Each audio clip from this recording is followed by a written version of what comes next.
इन्द्रणीका कृष्ण कटेलको दराजमा 50 लाख फेटियो। दर्शक पनि सुइबारे पछिल्लो समयको नयाँ अपडेट समाचार ल्याएर तपाईहरुमाझ उपस्थित भइसकेका छौं। यस समाचारलाई अन्तिम समय हेर्नुहोला, साथै सम्पूर्ण नेपालीमा पुर्याउन सक्दो शेयर गरी सबै सामु पुर्याउनुहोला। यदि हाम्रो च्यानललाई अहिलेसम्म सब्स्क्राइब गर्नु भएको छैन भने सब्स्क्राइब गरेर हामीसँग जोडिनुहोला। पछिल्लो समयको सबैको रोजाइको इन्द्रणीबाट आम नेपाली जनमानसमा छाउन सफल लोकप्रिय कार्यक्रम प्रस्तुता तथा गायक कृष्ण कटेल विगत लामो समयदेखि पत्रकारिता क्षेत्र र कलाकारिता क्षेत्रबाट आम नेपालीको मन जितेका गायक तथा इन्द्रणीका सञ्चालक कृष्ण कटेलको घर सुर्खेत हो। सबै परिवार अहिले राजधानीको बानेश्वरमा आफ्नै निवासमा बसी आएका छन्। झण्डै 2 दशक लामो सांगीतिक र पत्रकारिता यात्रा तय गरिसकेका कटेल अहिले पनि उस्तै तरिकाले कार्य गर्दै अगाडि बढेका छन्। दण्डकालमा कटेल सैनिक रेडियो कार्यक्रम चलाउने गर्थे। त्यो समयदेखि सङ्घर्ष गरेका कटेलले सुरुमा इन्द्रणीलाई माउन्टेन टेलिभिजनमा प्रस्तुत गरेपछि उनले एबीसी टेलिभिजन हुँदै हाल हिमालय टेलिभिजन एचडीबाट इन्द्रणी कार्यक्रम प्रसारण हुने गर्दछ। इन्द्रणी लोक संगीतको जननी जस्तै भएको छ। पुराना अग्रज कलाकारसँगै नवप्रतिभाहरूका लागि मात्र नभएर इन्द्रणी अहिले धेरै दुखी पीडितहरूका लागि समेत एक मन्दिर सम्झने व्यक्ति धेरै हुने गर्दछन्। त्यस्तै गरेर अहिलेको एक चर्चित कार्यक्रम रसपटमा दिएको अन्तर्वार्ता सार्वजनिक भएको छ।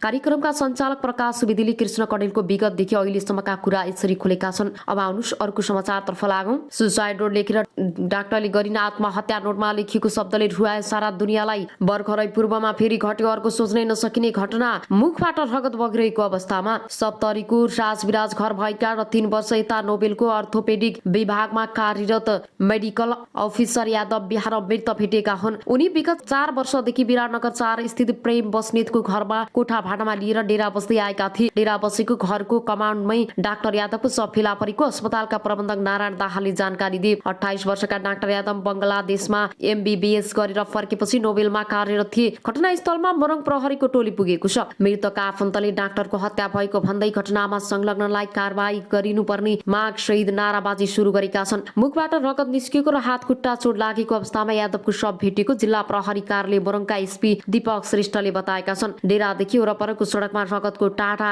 देखिनुले यादवलाई बाहिरै हत्या गरेको हुन सक्ने आफन्तले आशंका गरेका छन्। प्रहरीले अहिले विशेषज्ञ कुकुर ल्याएर अनुसन्धान गर्ने तयारी गरेको छ। अब आउनुस् अर्को समाचारतर्फ लागौं। बिरामी मृत्यु प्रकरण अस्पतालले क्षतिपूर्ति दिने सहमतिपछि आफन्तले शव बुझेका छन्। कैलालीको अत्तरियामा रहेको पजा अस्पतालमा उपचारका क्रममा मृत्यु भएका गोदावरी नगरपालिका 3 का 38 वर्षीय विनोद बोराको शव आफन्तले बुझेका छन्। शुक्रबार साँझ स्वास्थ्यमा समस्या देखिएपछि अस्पताल भर्ना भएका बोराको चिकित्सकको लापरवाहीका कारण मृत्यु भएको अस्पताल तोडफोड गरेका स्थानीयले मृतकका परिवारलाई उचित क्षतिपूर्ति दिने सहमति भएपछि शनिबार शव बुझेका हुन्। जिल्ला प्रहरी कार्यालयका प्रवक्ता प्रहरी नायब परिषद डीएसपी वेद प्रकाश जोशीले मृतकका परिवारलाई उचित क्षतिपूर्ति दिने प्रमुख जिल्ला अधिकारीको समन्वयमा घटनाको छानबिन गर्ने र प्रदर्शनको क्रममा घाइते भएकाहरूको उपचार गर्ने सहमतिपछि स्थानीयले मृत्युका क्रममा फिर्ता लिएको जानकारी दिए। डीएसपी जोशीका अनुसार आफन्तले शनिबार नै शव बुझेका हुन्।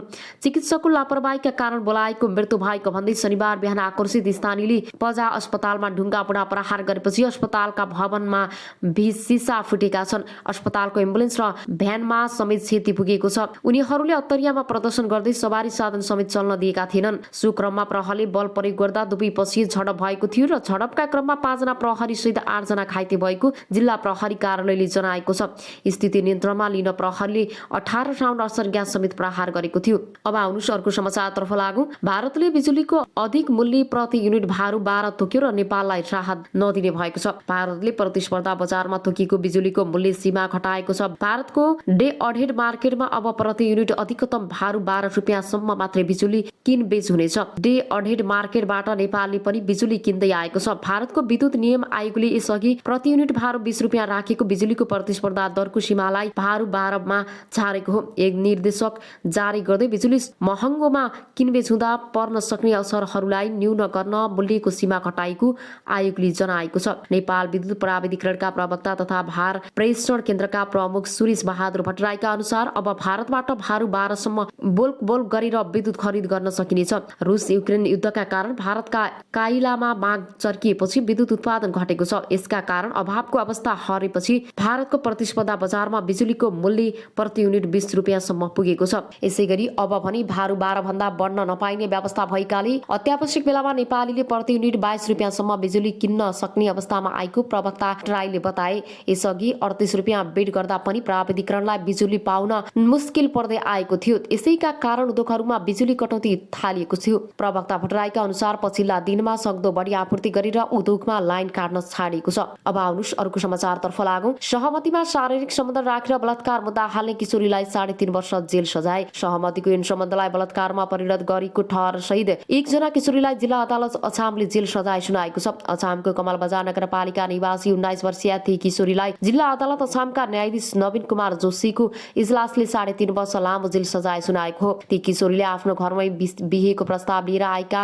रामानुसन गाउँपालिका निवासी 20 वर्षीय पुरुषमाथि बलात्कार अभियोग सहित मुद्दा हालेकी थिइन्। गत माघ 15 गते बिहेका लागि माग्न आएका ती पुरुष र किशोरी बीच सहमत यौन सम्बन्ध भएपछि तर उनले आफूमाथि बलात्कार गरेको आरोपसहित घटनाको 2 दिनपछि उनले जबरजस्ती करण सम्बन्धी जाहेरी जिल्ला प्रहरी कार्यालय अछाममा दर्ता गरेकी थिइन्। बिहेको प्रस्ताव लिएर आएका ती पुरुष आफू रातको समयमा एउटै कोठामा सुतेको अवस्था बलात्कार गरेको दावी ती किशोरीको थियो। एकै कोठामा अलग अलग सुते पनि राति आफूलाई जबरजस्ती करणी गरेको जिकिर उनले गरेकी थिइन्। तर जिल्ला सरकारी वकिल संघको बयानमा ती पुरुषले जबरजस्ती करणी नगरेको बताएका थिए। बरु किशोरीसँगै सहमतिमा यौन सम्बन्ध स्थापित गरेको बयान न्यूनीकरण समक्ष दिएका थिए। उक्त दिन किशोरीकै घरमा बास बसेका ती पुरुष आफन्तसहित बिहेको टुङ्गो नगरी फेरेको खुलेको छ। आफन्तको निधन भएकाले तत्कालै बिहे गर्न सम्भव नभएको बताएर गएका ती पुरुषमाथि किशोरीले बलात्कार मुद्दा हालेकी थिइन्। किशोरीले जिल्ला न्यायाधीश संघको बयानमा ती पुरुषले बिहे नगर्ने बुझेपछि बलात्कार मुद्दा चलाएको बताएकी थिइन्।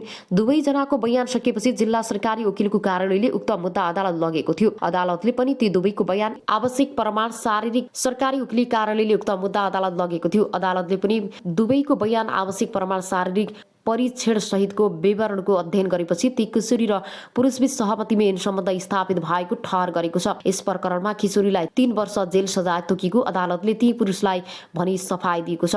अब आउनुस् अर्को समाचारतर्फ लागौं। भारतको राजस्थान स्थित दौसाहामा एक महिला चिकित्सकले आत्महत्या गरेपछि चिकित्सकहरू आन्दोलनमा उत्रिएका छन्। आन्दोलनको कार्यक्रम अनुसार बुधबार राजस्थानका सबै निजी अस्पताल 24 घण्टासम्मका लागि बन्द छन्। दौसा जिल्ला स्थित लालसोट शहरको युन रोडमा सञ्चालित एक अस्पतालकी चिकित्सा अर्चना शर्माले झुन्डिएर आत्महत्या गरेकी हुन्। उनको अस्पतालमा प्रसुतिका क्रममा एक महिलाको मृत्यु भएको थियो। उक्त घटनापछि बिरामीका आफन्तले डाक्टर शर्मा विरुद्ध हत्याको आरोपमा प्रहरीमा उजुरी दिएका थिए। त्यसयता उनी तनावमा रहने गरेकी थिइन् र उनले सुसाइड नोटमा आफ्नो कुनै गल्ती नभएको र कसैलाई नमारेको उल्लेख गर्दै बच्चा र पत्नीलाई निकै माया गर्छु भनेर लेखेकी छन्। सुसाइड नोटमा उनले लेखेकी छन्, सायद मेरो मृत्युबाट म निर्दोष भएको प्रमाणित हुनेछ।